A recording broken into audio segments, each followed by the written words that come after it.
the DPWH will immediately submit to me a list of all flood control projects from every region that were started or completed in the last 3 years.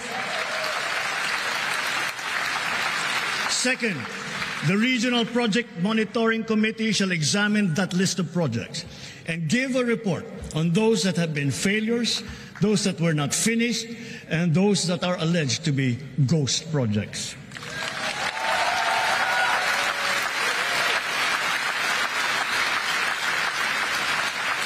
And third, we will publish this list.